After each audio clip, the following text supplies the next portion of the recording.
আসসালামু আলাইকুম রহমতুল্লাহ বারাকাতু। ওয়ালাইকুম আসসালাম। কে তুমি ভাই? আমি এতিমখানা থেকে আসছি। আমি একজন 10 পারা কোরআনের হাফেজ।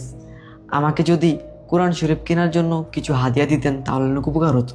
আসলে আপু, আমাদের এতিমখানা এরকম অনেক বাচ্চারা আছে কোরআন শরীফ অভাবে লেখাপড়া করতে পারে না। আপনি যদি আমাদেরকে একটু সাহায্য করেন তাহলে আমরা কোরআন শরীফ পড়ে আপনাদের জন্য দোয়া করব। ভাইয়া, তুমি এতিমখানার থেকে আসছো, আমার কাছে একটা কোরআন শরীফ কেনার জন্য টাকা চাইতেছো, কিন্তু এই মুহূর্তে একটা কোরআন শরীফ কেনার মতো টাকা আমার কাছে নেই। কি বলেন আপু? আল্লাহর রহমতে তো আপনাকে ভালোই পরিবেশ, আর আপনি বলতেছেন একটা কোরআন শরীফ কেনার মতো টাকা নাই। আপু দেন না, আমরা একটা কোরআন শরীফ কিনা। কত জায়গা তো কত টাকা খরচ করে ফেলেন, আর আমি সামান্য একটা কোরআন শরীফের টাকা চাইতেছি। আমার দেন, আমি আল্লাহর কাছে আপনার জন্য মন থেকে দোয়া করে দেন। দেন না আপু। আচ্ছা ভাই, তুমি দাঁড়াও, আমি দেখছি কোনো ব্যবস্থা করতে পারি কিনা। আচ্ছা ঠিক আছে।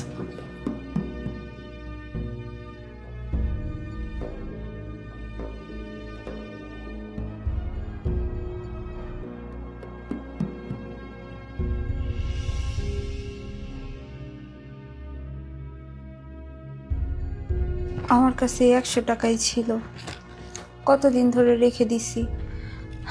যদি বেশি টাকা থাকতো তাহলে আমি ছেলেটাকে বেশি টাকা দিতে পারতাম। কি করব, ছেলেটা এমনভাবে আমার কাছে টাকা চাইলো, আমি নাও করতে পারলাম না। যাক, ও তো একটা ভালো কাজের জন্যই টাকা চাইছে, এই 100 টাকায় আমি ওকে দিয়ে দিই, আর বাদ বাকি টাকা ভরে ও একটা কোরআন শরীফ কিনে নিবে। যাই 100 টাকায় দিয়ে দিই।